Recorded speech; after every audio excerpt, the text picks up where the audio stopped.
16 agosto 1989, centinaia di carabinieri e celerini in assetto di guerra sgomberano il centro sociale Leoncavallo dopo 14 anni di occupazione. Polizia e carabinieri circondano il centro sociale alle 7 del mattino con i blindati. Sono più di 200, coadiuvati da 2 elicotteri, dai vigili urbani e dalle squadre speciali. Durante l'assalto vengono sparate decine di lacrimogeni. Gli occupanti decidono di non arrendersi e rispondono con sassi, tegole e bottiglie.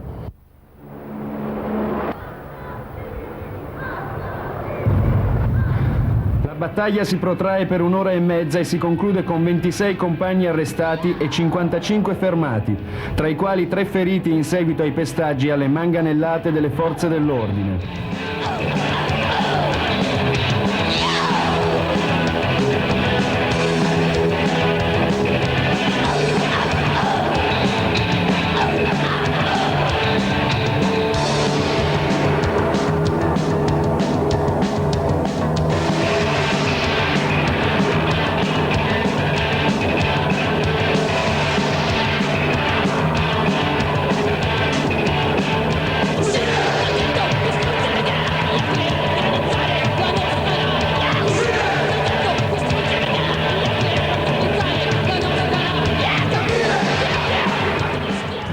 Immediatamente dopo lo sgombero entrano in azione le ruspe mandate dall'immobiliare, che radono al suolo il Leoncavallo.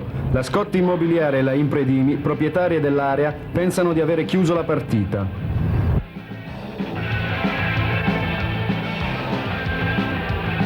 In seguito la demolizione risulterà completamente illegale, seppure eseguita sotto l'occhio vigile di polizia, carabinieri e vigili urbani.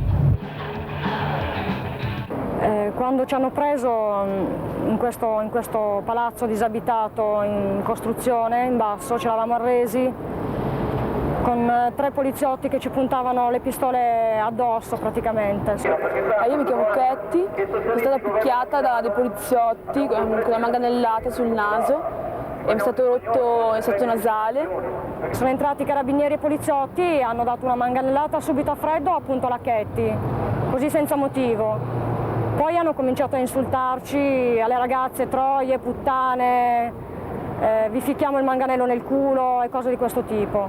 E oltre al danno anche l'offesa c'è stata, hanno offeso la mia dignità con frasi dicendomi che sono un maschio e una femmina, e poi sono seropositiva, ero tutta coperta di sangue, così. Quindi hanno fatto alzare uno a uno i compagni, hanno fatto il famoso corridoio e hanno cominciato praticamente a picchiarli. Questo avveniva con molta lentezza, quindi insomma c'erano 50 persone, dopo ci hanno diviso, ci hanno tenuto un bel po' con mani al muro, spalle al muro e niente, poi siamo stati portati in questura.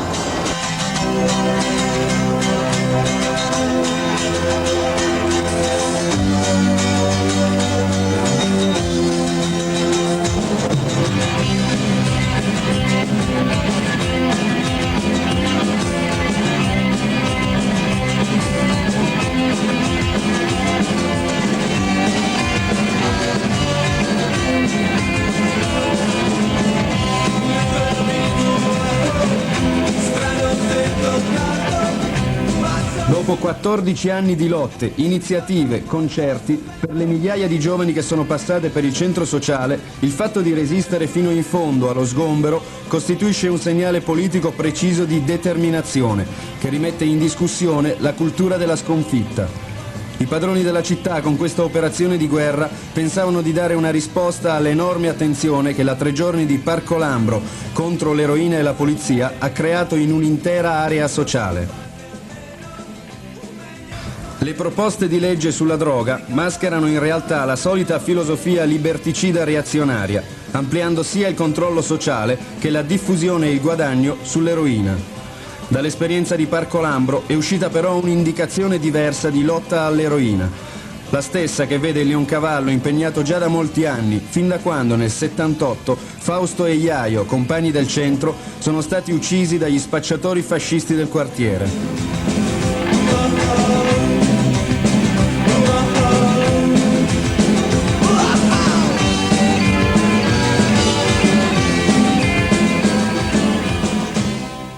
Qual è stata la risposta della gente che si è trovata qui alla proposta di legge Craxi? Io sono rimasto personalmente piacevolmente sorpreso, perché sono arrivati con già delle analisi, delle riflessioni molto ricche. La risposta è stata da un lato comunque un'opposizione radicale non solo alla legge Craxi ma anche all'attuale legge sulle tossicodipendenze, la 685, che questa legge forse è uno degli aspetti di ridisciplinamento generale dei soggetti. Questa è stata un'intuizione secondo me molto buona, e che anche perché vede nella delega maggiore agli organi di polizia, schedatura e controllo un pericolo proprio all'autonomia, ai processi di liberazione di sé.